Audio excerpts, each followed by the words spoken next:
Guys, so I want to do an extension of my short talk about desire and attraction, which has received some different reactions from different people. I had a discussion on Dialogues with Jagero about this. So today I want to just break it down. I want to go deeper. And this subject is important because the results that it has, particularly in the lives of men, can be very significant. It explains why 30% of men fail paternity tests. It explains why when COVID-19 came, there are a lot of couples who are living in different cities. And when COVID brought them together, these guys ended up divorcing or separated. It explains why so many footballers who earn thousands of pounds per week have ended up failing paternity tests. Okay? So it explains so many things. It explains why women love bad boys. It explains Stockholm syndrome. It explains hybistrophilia, which is the love for criminals that women normally have. But at the root of it is hypogamy. People need to understand that hypogamy is a dualistic mating strategy. It means women want the best seeds available or the best men available. Women also want men who can help them to raise the children. What normally happens in real life, the guys who are most desirable, who we call the alphas, most of them are also characterized by offspring abandonment, meaning they make women pregnant, but they don't stay long enough to raise the kids. So the reason for this normally is because they have a lot of women, they have a lot of options, and also because at the root, many of them are also that dark-triad personality, meaning they are either psychopaths, narcissistic, or Machiavellian, meaning that in terms of being noble is not very high in their priority, and sometimes fatherhood or parenting is considered a very noble thing, at least within the societal norms. So I want to give you three differences between being attractive and being desirable. And Rollo Tomasi normally distinguishes these two. He calls them alpha facts and beta bugs. So women look for alpha facts, meaning the good seeds, the guys who they want to sleep with. And they also look for beta bugs, meaning they look for the guys who can provide parenting, provisioning, and protection, the good guys. Okay, so the way women look for these two qualities is normally different. It's not the same way. It's not at the same time, and the way it presents itself is different. So I'm going to break that one down. The first thing is in terms of the personalities. The alpha facts guys are normally dark triad personality in psychology.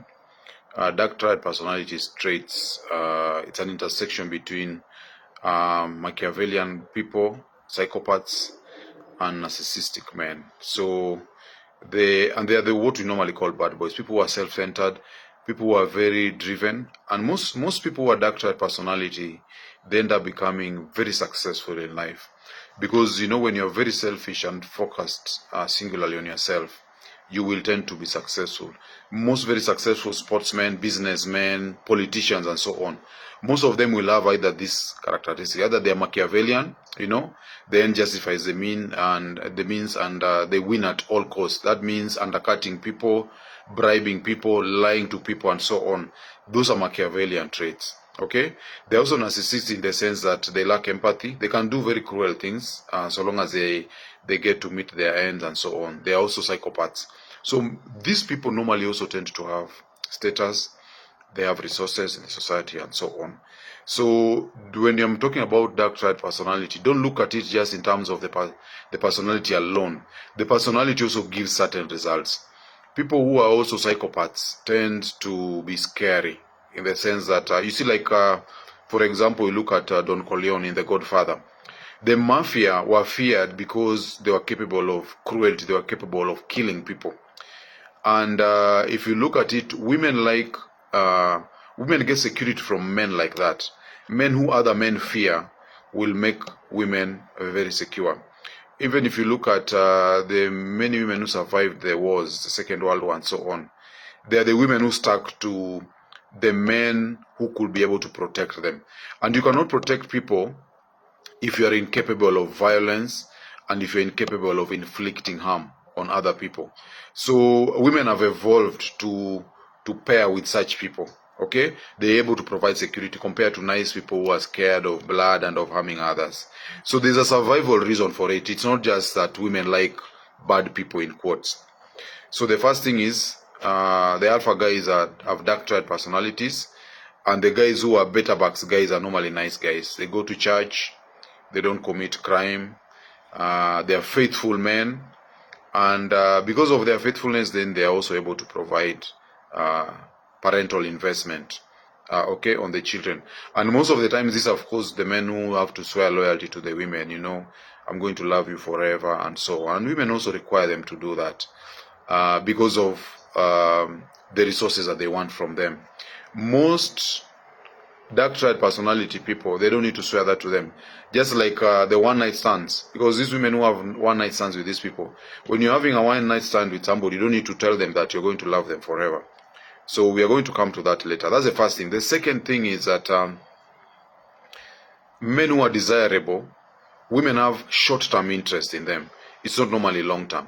And men who are attractive, women normally have long-term interest in them.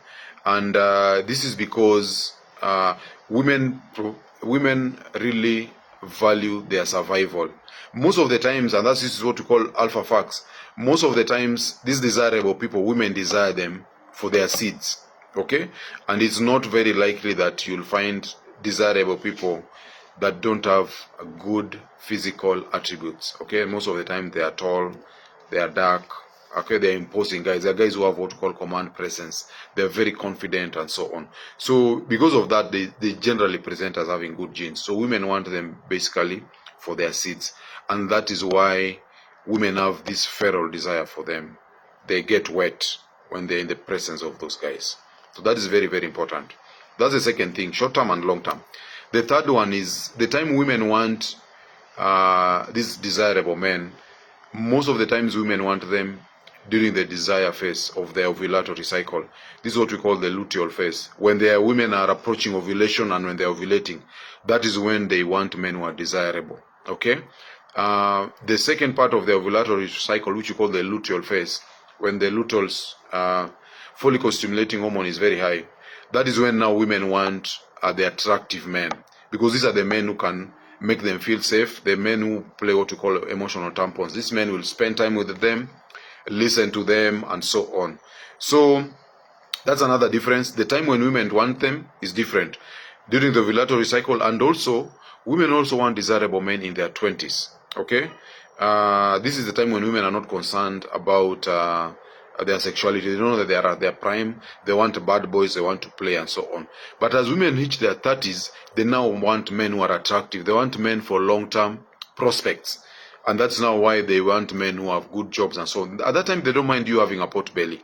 In their 20s, women will be very concerned when you have a pot belly, unless you are a mubaba or you are a sugar daddy. So that's very important.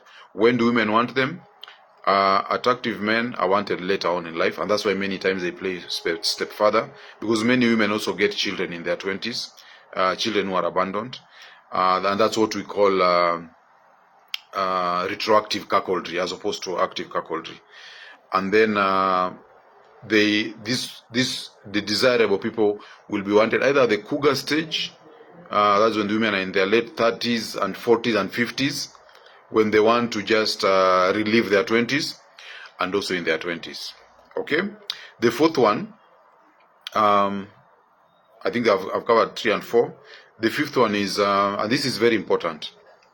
When you're speaking to women, you'll be told that when you want sex, you know, a woman is like a jiko.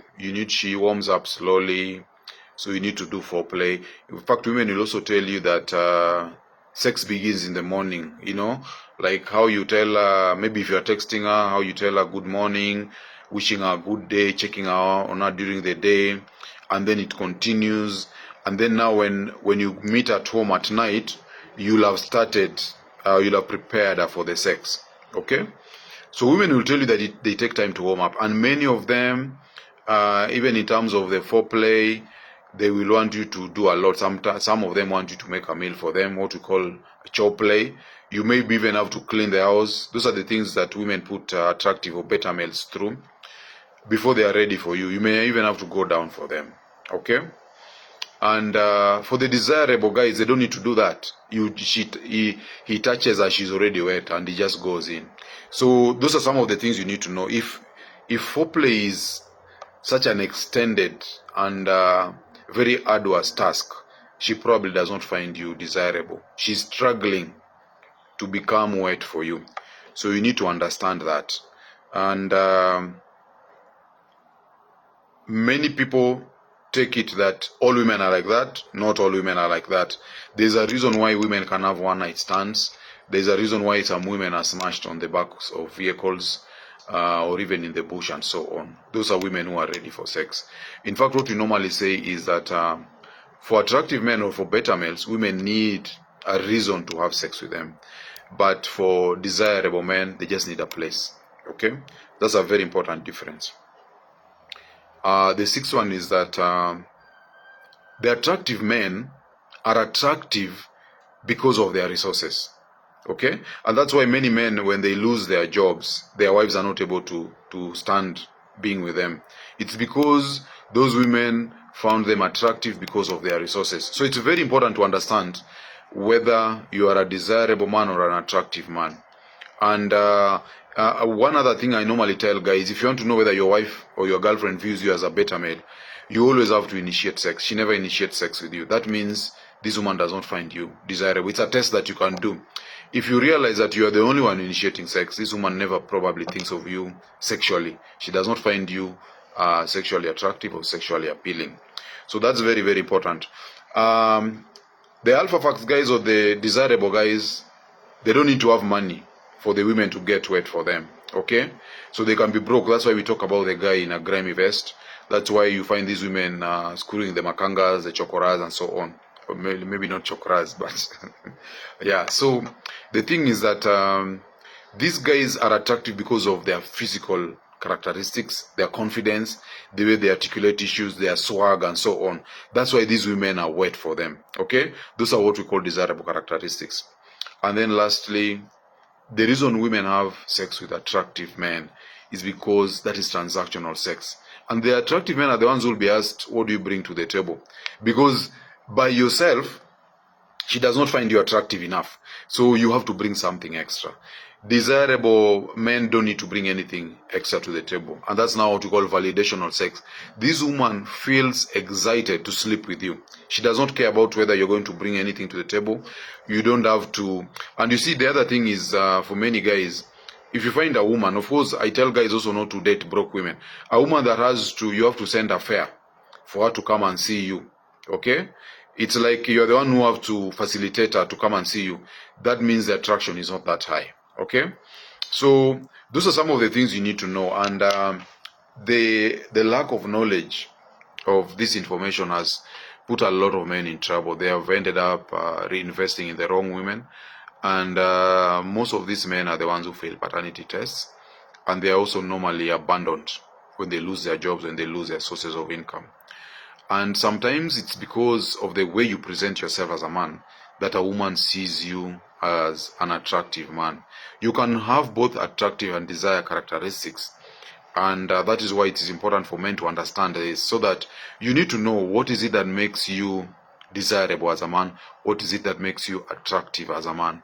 Our bringing in church and in schools normally teaches all men to be attractive men, but they don't teach us about how to be desirable men. And yet, female firmware, the way it's configured is such that women will get wet for desirable men. They don't need all these attraction attributes to become wet for desirable men. So all of us, and statistically, normally, desirable men are 20% of the population, and attractive men are about 80% of the population. Statistics based on Tinder, the way women are swiping left and right, actually indicate that most women find most men unattractive, or let me not say unattractive, undesirable. And that is why men have to now compensate and negotiate desire using money, using romance, singing for a woman, seeking for attention, pursuing her, and so on. And that's why we discourage men from pursuing women. You can approach a woman, but do not pursue her, because pursuing a woman is a beta male approach to gaining sexual access. So you as a man, you need to focus on attaining high value, but it is normally not enough. You also need to be able to master the desirable characteristics. Most of the time it's about having the V-taper. Okay, you need to be physically fit. You need to be very, very articulate. You need to be confident. You need to be able to approach her. And also you need to be able to treat her as a sex object. That means you need to be able to flirt with her. You need to be able to, of course, after reading, you have to read the room. You cannot go to a wrong woman. You need to be able to communicate with her in a manner that shows that you're attracted to her. Many women get frustrated when men are not able to express their desires to them, and normally it's because of upbringing, on being shy, or being afraid of rejection.